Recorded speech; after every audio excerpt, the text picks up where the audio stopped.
Hello student, છેલ્લે આપણે પ્રમાણિત વિદ્યુત ધ્રુવના પોટેન્શિયલ કઈ રીતે મળે તો હાઇડ્રોજનની સાપેક્ષમાં એની બધી આપણે ચર્ચા કરી. આ બધી કિંમતો શોધ્યા પછી શું કરવાનો? તો કરવાનું કાંઈ નથી, એ બધી કિંમતોને વ્યવસ્થિત ઉતરતા ક્રમમાં શું કરવાના? ગોઠવી દેવાની છે. બરાબર? અને એક સરસ મજાની શ્રેણી આપણને મળે છે જેને ઇલેક્ટ્રોકેમિકલ શ્રેણી અથવા વિદ્યુત રાસાયણિક શ્રેણી એવું કહે છે. બરાબર? અને એને ECS એવું પણ કહેવામાં આવે છે, ઇલેક્ટ્રોકેમિકલ સિરીઝ, વિદ્યુત રાસાયણિક શ્રેણી. તો આ શ્રેણી કઈ રીતે આ લોકો બનાવતા હશે? તો સૌથી પહેલા આખી શ્રેણી કોના સંદર્ભમાં છે? બધાને ખબર છે. કોના સંદર્ભમાં? રિડક્શનના સંદર્ભમાં. એટલે અહીંયા એ લોકોએ આ રીતે ગોઠવેલું હોય, રિડક્શન. એટલે આ રિડક્શન પોટેન્શિયલ છે. સૌથી પહેલા એમને હાઇડ્રોજન જે છે એનો પ્રમાણિત રિડક્શન પોટેન્શિયલ 0 સ્વીકારેલો છે. એટલે અહીંયા તમે જે પ્રક્રિયા લખવાના, અહીંયા જે પ્રક્રિયા લખાય એ પ્રક્રિયા રિડક્શનના સંદર્ભમાં લખવાની. કોના સંદર્ભમાં? રિડક્શન. તો સૌથી પહેલા સેન્ટર નક્કી કરીએ. તો સેન્ટરમાં આવશે H પ્લસ ઇલેક્ટ્રોન અને એમાંથી શું બને? H2. ધારો કે અહીંયા 1/2. અને આ કિંમત નક્કી કરેલી છે 0.00 વોલ્ટ. બરાબર? ચલો હવે ધ્યાન આપજો. આ સેન્ટરમાં આપણે લખી નાખ્યું. ત્યારબાદ પહેલો પ્રયોગ આપણે જોઈએ તો Zn નો હતો. તો Zn જે છે એનું રિડક્શન પોટેન્શિયલ આપણને ખબર છે માઈનસમાં આવે છે. તો માઈનસ કિંમત આના કરતા શું કહેવાય? નાની કહેવાય. તો Zn2 વાળો ભાગ નીચે આવશે, વચ્ચે બીજા બધા પણ આવશે. એટલે અત્યારે લખું છું Zn2 પ્લસ 2 ઇલેક્ટ્રોન અને એમાંથી શું બને? Zn solid. અને આ કિંમત છે -0.76 વોલ્ટ. એનો અર્થ કે Zn2 ને ઇલેક્ટ્રોન મેળવવાની વૃત્તિ H કરતા કેવી છે? ઓછી છે. ઇન શોર્ટ H ની વધારે છે. એટલે આ બેને તમે ભેગા કરો તો H નું રિડક્શન થાય અને આનું શું થાય? ઓક્સિડેશન થાય. ઊંધું થઈ જાય. બરાબર? ત્યારબાદ કોપરની અંદર રિડક્શન પોટેન્શિયલ પ્લસમાં આવે છે એટલે આના કરતા ઉપર આવશે એનું સ્થાન. એટલે અહીંયા Cu2 પ્લસ 2 ઇલેક્ટ્રોન અને એમાંથી શું બને? Cu. અને એ કિંમત હતી +0.34 વોલ્ટ. બરાબર? તો આ રીતે આપણે કિંમત લખી શકીએ. એ જ રીતે બધા જે છે એને વારા પરથી આપણે જો ગોઠવીએ તો સૌથી ઉપર કોણ આવે છે? તો સૌથી ઉપર ફ્લોરિન આવે છે. એ 2 ઇલેક્ટ્રોન મેળવે છે એટલે એમાંથી 2F- બને છે. અને આ કિંમત છે +2.87 વોલ્ટ છે. સૌથી ઉપર આ છે. સૌથી નીચે જે આવે છે પ્રક્રિયા એ Li+ ની છે. Li solid. અને આ કિંમત છે -305. બરાબર? એનો અર્થ કે વચ્ચે ઘણી બધી પ્રક્રિયાઓ આ રીતે હશે અને અહીંયા એમની કિંમત હશે આ રીતે. તો આ લોકો શું કરે? જેમ જેમ કિંમતો આવે એમ આમાં શું કરતા જાય? ગોઠવતા જાય. અને આ એક સરસ મજાની જે શ્રેણી બને એને ECS અથવા વિદ્યુત રાસાયણિક શ્રેણી કહે છે. આના ઉપરથી આપણને ઘણી બધી માહિતી મળે. તો સૌથી પહેલા દરેક વિદ્યાર્થી વિદ્યુત રાસાયણિક શ્રેણી એવું ટાઇટલ મારી દે. વ્યવસ્થિત ટાઇટલ માર્યા પછી હું બોલું એ પ્રમાણે લખો. બરાબર? લખો. પ્રમાણિત વિદ્યુત ધ્રુવોને પારાફરથી SHE સાથે જોડી તેમના પ્રમાણિત રિડક્શન પોટેન્શિયલના મૂલ્યોને પ્રક્રિયા સહિત ઉતરતા ક્રમમાં પ્રક્રિયા સહિત ઉતરતા ક્રમમાં ગોઠવતા મળતી શ્રેણીને વિદ્યુત રાસાયણિક શ્રેણી કહે છે, જે નીચે મુજબ છે. આખી શ્રેણી લખવાની જરૂર નથી, પણ સમજવા માટે આટલી શ્રેણી લખેલી હોવી જોઈએ. બરાબર? તો દરેક વિદ્યાર્થી આટલું પહેલા લખી નાખે. ટેક્સ્ટબુકમાં આખું ટેબલ આપેલું છે. આપણે આખા ટેબલની કોઈ જરૂર નથી, પણ એટલીસ્ટ તમારે આટલી કિંમત તો લખવી જોઈએ. બરાબર? ચાલો, હવે આ શ્રેણી તૈયાર છે. જે રીતે આપણી પાસે કેમેસ્ટ્રીની અંદર આવર્ત કોષ્ટક તૈયાર હોય, એવી જ રીતે આ શ્રેણી તૈયાર છે. હવે આ શ્રેણી ઉપરથી આપણને કઈ માહિતી મળે, અથવા તેવું કહી શકાય કે આ શ્રેણીનું મહત્વ શું છે. બરાબર છે? તો સૌથી પહેલા લખો નંબર 1. હું બોલું એ પ્રમાણે લખતા જાઓ, એટલે મહત્વ શું છે પણ તમને ખ્યાલ આવે. તો લખો સૌથી પહેલા નંબર 1, ઉપરથી નીચે તરફ જતા E0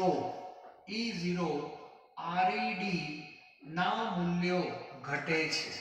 ઉપરથી નીચે તરફ જતા E0 ReD ના મૂલ્યો ઘટે છે. બરાબર? રિડક્શન પોટેન્શિયલ જે કહેવાય એના મૂલ્યો ઘટે છે. બરાબર છે? આ બધાને દેખાય છે કે નહીં? ઓકે. ત્યારબાદ બીજો મુદ્દો લખો.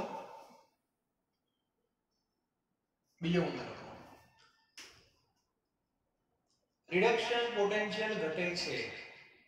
બરાબર? બધાને દેખાય છે? ઓકે. હવે બીજો મુદ્દો લખો. ઉપરથી નીચે તરફ જતા ઓક્સિડેશન કરતાની પ્રબળતા ઘટે છે. ઓક્સિડેશન કરતાની પ્રબળતા ઘટે છે. બરાબર છે? હવે આ વસ્તુ બહુ સમજવા જેવી છે. ઓક્સિડેશન કરતાની પ્રબળતા ઘટે છે. રિડક્શન પોટેન્શિયલ જેમ ઘટે એમ ઓક્સિડેશન કરતાની પ્રબળતા ઘટે છે. તો પ્રશ્ન એ છે કે આની અંદર ઓક્સિડેશન કરતા કોણ? ઓક્સિડેશન કરતા, રિડક્શન કરતા બધી તમને માહિતી આપી દઉં. બરાબર? એટલે ક્લિયર થઈ જાય. હવે એક વસ્તુ યાદ રાખી લેજો. આની અંદર હું એક પ્રક્રિયા લખું છું. આ રીતે તમને ખ્યાલ આવી જશે. આ સૌથી ઉપરની પ્રક્રિયા ફર્સ્ટ. બરાબર? અને હું સૌથી નીચેની પણ લખી દઉં, એટલે આ તમારા મગજમાં રહેશે આ વસ્તુ. બરાબર? દરેક વિદ્યાર્થીએ આ રીતે પ્રક્રિયા, બંને પ્રક્રિયાઓ રિડક્શન છે, અને આની કિંમત મેક્સિમમ છે +2.87 આપણે આમ લખીએ છીએ, અને આની કિંમત છે -3.05. ઓકે? ચાલો, હવે ધ્યાન આપજો. દરેક વિદ્યાર્થી F2 ના નીચે અહીંયા લખી નાખે પ્રબળ ઓક્સિડેશન કરતા.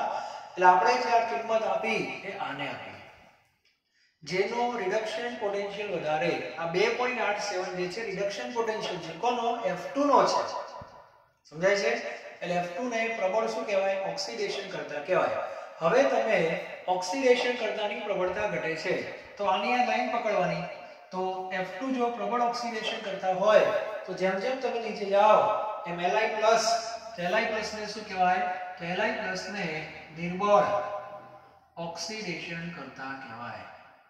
આને શું કહેવાય? નિર્બળ ઓક્સિડેશન કરતા. બરાબર? હવે પ્રક્રિયક અને નિપજ આ બંનેનો સ્વભાવ પરસ્પર વિરુદ્ધ હોય.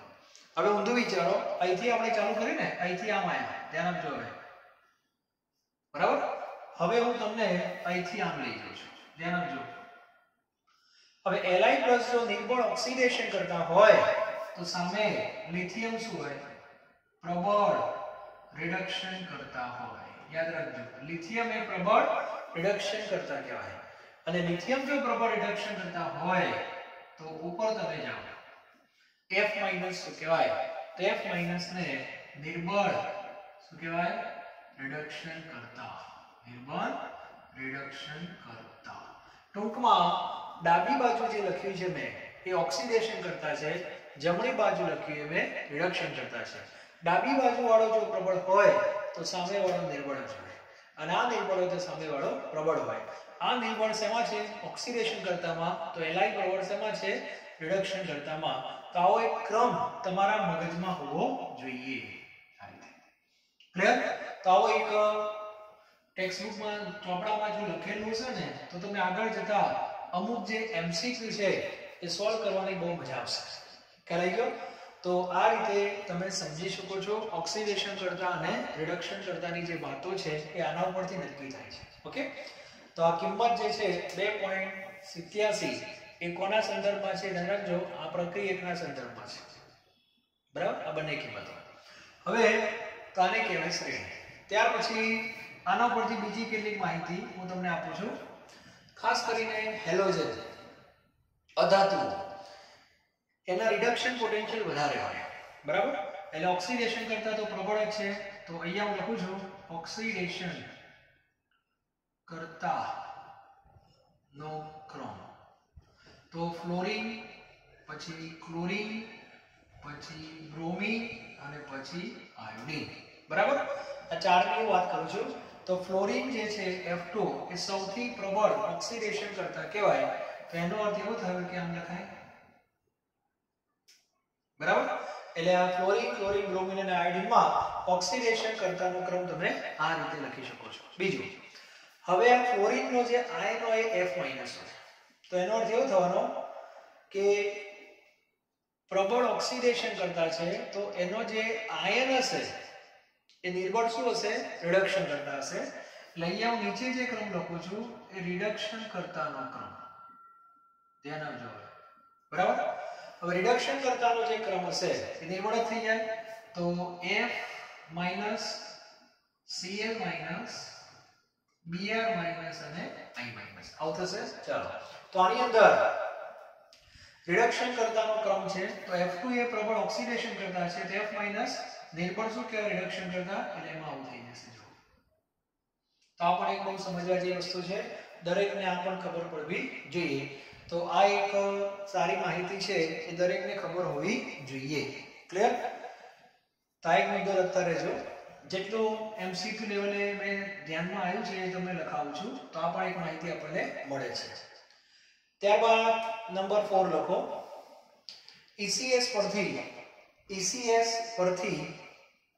ECS પરથી આપેલ બે વિદ્યુત ધ્રુવો પૈકી કોણ એનોડ બનશે અને કોણ કેથોડ બનશે તે નક્કી કરી શકાય છે. ECS પરથી આપેલ બે વિદ્યુત ધ્રુવો પૈકી કોણ એનોડ અને કોણ કેથોડ બનશે એ પણ તમે નક્કી કરી શકો છો. બરાબર, તમારી પાસે જો આ શ્રેણી હોય, હું તમને એમ કહું કે ચલો Zn2+ અને Li+. ટૂંકમાં મારી પાસે બે વિદ્યુત ધ્રુવ છે, એક Zn નો અને એક લિથિયમ નો. બરાબર, તો કેમિસ્ટ્રી લેબમાં ગયા પહેલા મને ખ્યાલ આવી જશે કે જો આ બેને હું જોઈન્ટ કરીશ તો દેખાય છે કોનો રિડક્શન પોટેન્શિયલ વધારે છે? Zn2+ નો. એનો અર્થ કે Zn વિદ્યુત ધ્રુવનું રિડક્શન થશે અને લિથિયમનું ઓક્સિડેશન થશે. લિથિયમ એનોડ અને Zn કેથોડ. આ મને ખ્યાલ આવી જશે. એટલે એનોડ અને કેથોડ આપણે નક્કી કરી શકીએ છીએ પ્રયોગ વગર. બરાબર, એક એ મુદ્દો લખો. નંબર 5, ECS પરથી E0 સેલ એટલે E0 સેલ નો સૈદ્ધાંતિક મૂલ્ય મેળવી શકાય છે. ECS પરથી E0 સેલનો સૈદ્ધાંતિક મૂલ્ય મેળવી શકાય છે. જેમ કે આપણે ડેનિયલ કોષની વાત કરીએ છીએ તો ડેનિયલ કોષની અંદર આપણો જવાબ E0 સેલનો 1.10 આવે છે. તો આ જવાબ કઈ રીતે લાયા? તો ડેનિયલમાં ઝિંક સાથે કોણ હોય છે? કોપર. બરાબર, અને આપણને બધાને ખબર છે મોટામાંથી નાનું બાદ કરવાનું. તો 0.34 માંથી આપણે આ કિંમત બાદ કરીએ, જવાબ કેટલો આવે? 1.10. એનો અર્થ કે આપણને 1.10 જવાબ મળે છે. તો એને કયું મૂલ્ય કહેવાય? સૈદ્ધાંતિક. તો તો આની પણ આપણને માહિતી મળી શકે છે. ત્યારબાદ લખો નંબર 6. ECS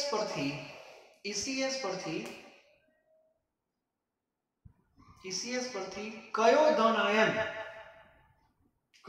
ધન આયન કોનો રિડક્શન કરી શકે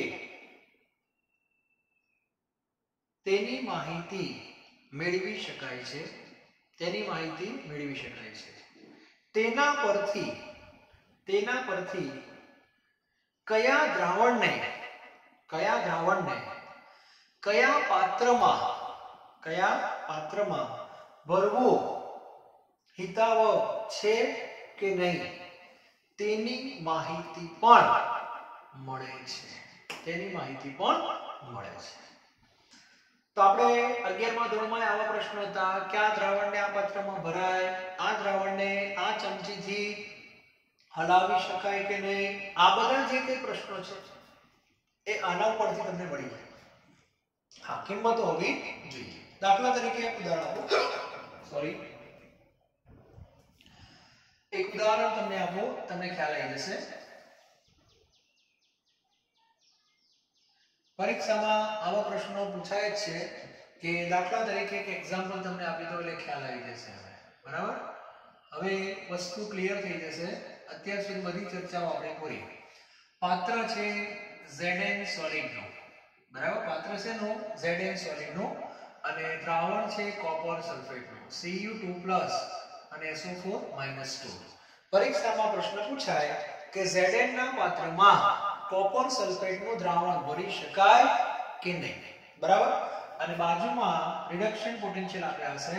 કોપરનો રિડક્શન પોટેન્શિયલ તમને આપેલો હશે +0.34 અને ઝિંકનો પણ આપેલો હશે Zn2+ અને Zn એ કેટલો હશે -0.76. કિંમત એકવાર જોઈ લેવાની. બંને પોટેન્શિયલ રિડક્શન હોવા જોઈએ તો જ તમે સરખામણી કરી શકો. અને આવા પ્રશ્નોમાં મગજ કશું દોડાવવાનું નહીં. ટાર્ગેટમાં કોને લેવાનો? Cu2+ ને બસ. અને આ Cu2+ ની સરખામણી આની સાથે કરી દો.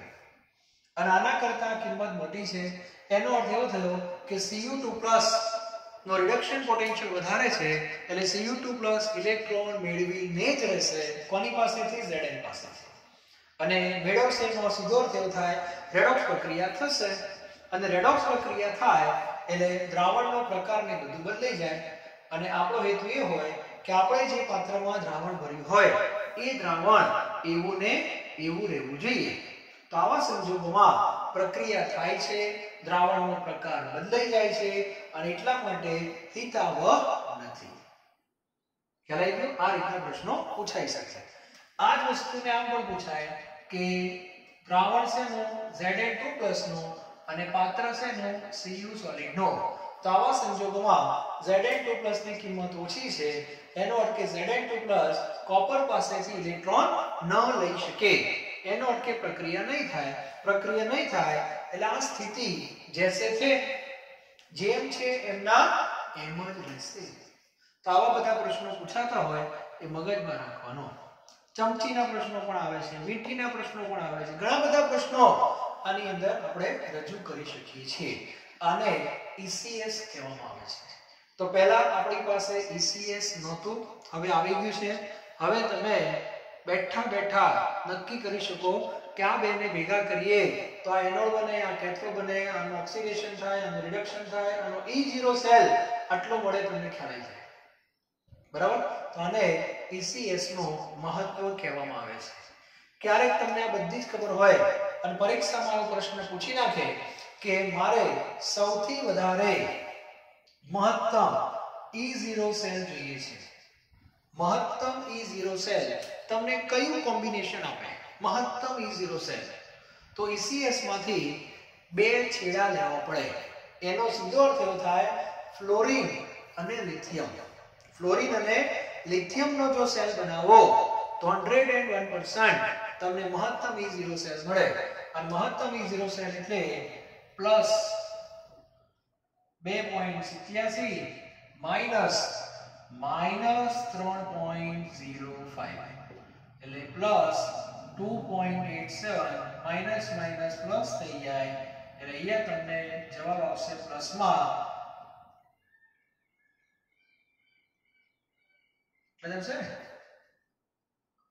5.92 વોલ્ટ આવે એટલે આ તો હું તમને ફંડામેન્ટલ ક્વેશ્ચન પૂછું છું તમને કોઈ એવો પ્રશ્ન પૂછી નાખે કે ECS ખબર છે તો ક્યાં સાહેબ બધી ખબર છે ભૂકા કાઢી નાખો બધું આવડે છે બધું ખબર છે સારી વસ્તુ છે તમને એમ પૂછે કે મહત્તમ E0 સેલ કયા કોમ્બિનેશન થી મળે અને કેટલો તો લિથિયમ અને ફ્લોરિન યાદ રાખી લેજો અને 5.92 એનો અર્થ એવો થયો કે મહત્તમ E0 સેલ 5.92 જ હોય કારણ ફ્લોરિન ની ઉપર કોઈ નથી F2 ના ઉપર કોઈ નથી અને નીચે Li પ્લસ Li નહીં Li પ્લસ ડાબી બાજુ પકડવાની છે યાદ છે ને હા Li પ્લસ ની નીચે કોઈ નથી આ યાદ રાખી લો આ કિંમતો જે લખી છે આને લાગુ પડે છે ઘણા કે ઊંધી કરી દઈએ તો ઊંધી કરી દો તો આ જે છે એ આવી જશે આ બધું આમ જતું રહે તે પ્રક્રિયા ઓક્સિડેશન ની થઈ જાય અને આ કિંમત પ્લસ નહીં માઈનસ થઈ જાય બરાબર એટલે એ પણ ક્લિયર હોવું જોઈએ તો આ રીતે આપણે પ્રશ્નોની ચર્ચા કરશું દરેકને ખબર હોવી જોઈએ કઈ રીતે પ્રશ્નો સોલ્વ કરવાના છે તો આને ECS નું મહત્વ કહેવાય તો આ એક અધ્યાય આપણો પૂરો થયો પહેલા દિવસે મેં તમને કંઈક વાત કરેલી કે પાર્ટ 1 એટલે વિદ્યુત રાસાયણિક કોષ છે એની અંદર મારે તમને એના પાછળ 3 વિભાગ છે એ ભણાવવાના છે એક વિભાગ છે પ્રમાણિત ટૂંકમાં પ્રમાણિત વિદ્યુત રાસાયણિક કોષ બીજો છે બિન પ્રમાણિત વિદ્યુત રાસાયણિક કોષ અને ત્રીજો છે સાંદ્રતા કોષ ટૂંકમાં વિદ્યુત રાસાયણિકના પણ 3 ભાગ છે એમાં સાંદ્રતા તમારા સિલેબસમાંથી નીકળી ગયેલો છે છતાં પણ થોડી ચર્ચા કરી દઈશ બરાબર સામાન્ય છે એટલા માટે હવે પ્રમાણિતની બધી ચર્ચાઓ પૂરી થઈ ગઈ છે હવે આપણે બિન પ્રમાણિતમાં જવાનું છે ઘણા કેમાં શું હોય તો મેં તમને આગળ કહેલું છે કે વિદ્યુત રાસાયણિક કોષનો જે પોટેન્શિયલ છે એ 3 પરિબળો ઉપર આધારિત છે આવું મેં શરૂઆતમાં લખાયેલું એક વિદ્યુત ધ્રુવોની પ્રકૃતિ એટલે કે એનોડ અને કેથોડ બીજું એના સંપર્કમાં રહેલ દ્રાવણોની સાંદ્રતા અને ત્રીજું તાપમાન અત્યારે તમે જે પ્રમાણિત કોષની ચર્ચા કરો છો ક્લાસની અંદર 50 વિદ્યાર્થીઓ છે 50 તો હું એમ કહું કે બધાએ પ્રમાણિત કોષ બનાવવાનો છે તો આ ત્રણમાંથી 2 પરિબળો બધા માટે સરખા હશે કયા બે તાપમાન અને સાંદ્રતા એક દરેક વિદ્યાર્થીને એક પરિબળ બદલવાની છૂટ છે એનોડ અને કેથોડ કોઈ ઝિંક અને કોપરનું કોમ્બિનેશન લે કોઈ ઝિંક અને Ag નું લે તે પ્રમાણે E0 સેલ બદલાય કારણ કે પ્રમાણિતના પોટેન્શિયલને E0 સેલ કહેવાય અને E0 સેલ શોધવા માટે મગજ દોડાવવાનું છે જ નહીં ECS માંથી 2 કિંમતો લઈ લેવાની મોટામાંથી નાનું બાદ કરી દો એટલે E0 સેલ તમને મળી જશે ક્લિયર હવે કોઈ વિદ્યાર્થીના મગજમાં એવું આવ્યો સમજો હવે હું બિન પ્રમાણિતમાં જઈ રહ્યો છું નેક્સ્ટ લેક્ચર થી જઈશું પણ એની જે રૂપરેખા છે એ હું થોડી બાંધી દઉં એટલે તમારા મગજમાં એક ટોપિક ક્લિયર રહે ઓકે તો કોઈ વિદ્યાર્થીના મગજમાં એવું આવ્યું કે સાહેબ મારે ડેનિયલ કોષ બનાવવો છે કયો બનાવવો છે ડેનિયલ કોષ પણ મારે કોષ પોટેન્શિયલ મારે 2 વોલ્ટ જોઈએ છે 2 વોલ્ટ જોઈએ છે હવે શું કરવાનું ડેનિયલ ની અંદર ઝિંક અને કોપર નું કોમ્બિનેશન છે આને તમે બદલી શકતા નથી આના બદલી શકાય હવે પ્રમાણિત ની અંદર તો ફિક્સ હતું કે આ 1 મોલર આ 1 મોલર આ 25 અને આ 25 બરાબર અને અહીંયા જે કિંમત આપણને મળતી હતી એ 1.10 છે આ બધાને ખ્યાલ છે અને આ કોમ્બિનેશન 1.10 આપે છે હવે કોઈ એમ કહે છે કે મારે કોમ્બિનેશન આનું આ જ રાખવું છે ઝિંક અને કોપર જ તમારા ડેનિયલ છે પણ પોટેન્શિયલ મારે 2 વોલ્ટ જોઈએ છે એનો અર્થ કે આના કરતા વધારે જોઈએ છે એનો અર્થ એવો થયો અત્યાર સુધી તમને આ જે કિંમત મળે છે એ ઝિંક અને કોપરના તફાવતને કારણે મળે છે. તો હવે તમારે એ તફાવતની અંદર બીજો તફાવત ઉમેરવો પડે. એનો અર્થ કે આ બે પરિબળોમાં ફેરફાર કરવો પડે. બરાબર? એમાં તાપમાનનો ફેરફાર આપણા સિલેબસમાં નથી. એટલે તાપમાન આપણે 25 નું 25 રાખશું, પણ આ વસ્તુમાં આપણે ફેરફાર કરી શકીએ છીએ. અને ફેરફાર બે રીતે થશે. આના કરતા જો આ સાંદ્રતા હું 2 કરી દઉં તો આના કરતા વધી ગઈ, અથવા આને 1 રાખો અને આને 2 કરી દઉં તો આ વધી ગઈ. એનો અર્થ એવો થયો કે હવે આપણે સાંદ્રતામાં ફેરફાર કરવા માટે જઈ રહ્યા છીએ. અને સાંદ્રતાનો ફેરફાર કરવો એટલે કે આખી રચના બદલાઈ જાય એવું નથી, ખાલી દ્રાવણને સાંદ્ર કરવાનું, મંદ કરવાનું, આવું બધું. પણ એનાથી વિદ્યુત રાસાયણિક કોષનો જે પોટેન્શિયલ છે એ ચેન્જ થશે. અને ચેન્જ થાય એના બે વિકલ્પો હોય. પ્રમાણિત કરતા મૂલ્ય વધે પણ ખરું, ઘટે પણ ખરું. ઘણા કેવું હોય કે હા, એટલે બહુ સમજી વિચારીને ફેરફાર કરવાનો છે. ક્યારેક ફાયદો બી થાય, ક્યારેક નુકસાન બી થાય. તો કઈ બાજુ ફેરફાર કરીએ, વધારો થશે, ઘટાડો થશે, બધી ખબર કેમ પડે? તો એના માટે એક મહાન વૈજ્ઞાનિક થઈ ગયા જેમનું નામ છે નર્સ્ટ. આ વૈજ્ઞાનિકે એક સરસ મજાનું સૂત્ર આપેલું છે અને એ સૂત્ર બિન પ્રમાણિકનું છે. બિન પ્રમાણિક, પણ એનાથી ફાયદો થશે. એ બિન પ્રમાણિકનો પોટેન્શિયલ કેટલો મળશે એ પણ ખ્યાલ આવી જશે. એના ઉપરથી આપણે સરખામણી પણ કરશું. કોની સાથે? પ્રમાણિત સાથે. કે વધે છે કે ઘટે છે. આ બધી ચર્ચાઓ આપણને સૂત્ર ઉપરથી ખબર પડી જશે. ખ્યાલ આવી ગયો? તો હવે આપણે એ સૂત્ર જે છે, નર્સ્ટ નામ તો બધાએ સાંભળેલું છે, એ સૂત્ર કેવું, એનો કઈ રીતે આપણે ઉપયોગ કરશું, એના સંદર્ભમાં જે દાખલા પૂછાય છે એ બધું આપણે જોવાનું છે. બરાબર? તો આજે હું કહી શકું કે પ્રમાણિત કોષની ટોટલી ચર્ચા પૂરી થઈ ગઈ. બરાબર? દરેક વિદ્યાર્થીએ હોમવર્કની અંદર આટલું કામ તો કરવું જ પડશે. પ્રમાણિતની અંદર દરેક વિદ્યાર્થી પ્રયત્ન કરજો. ખાસ પહેલો પ્રયત્ન આવશે જે ઇન્ટેક્સ ક્વેશ્ચન છે. બરાબર? હોમવર્ક આપી દઉં છું તમને બધાને. એટલે લખાણ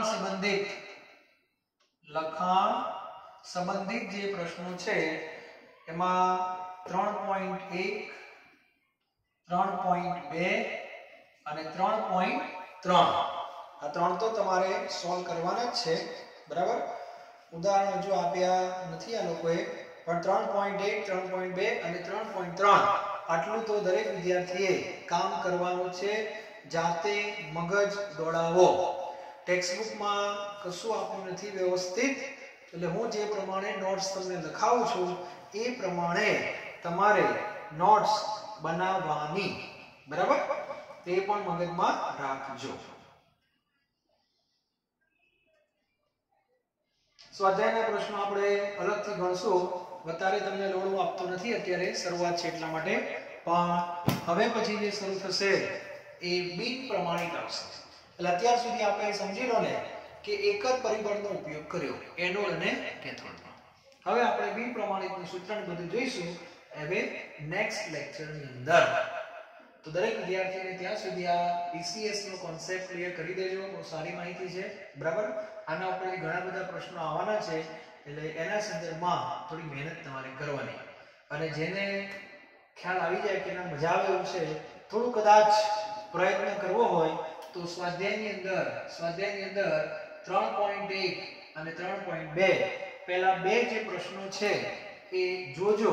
તમારા લેવલે મગજ દોડાવવાનો પ્રયત્ન કરજો કે તમને મજા આવે છે કે નહીં. બરાબર? કિંમત અને બધું આપેલું છે, એના ઉપર થોડી પ્રેક્ટિસ કરો. બરાબર? Thank you very much.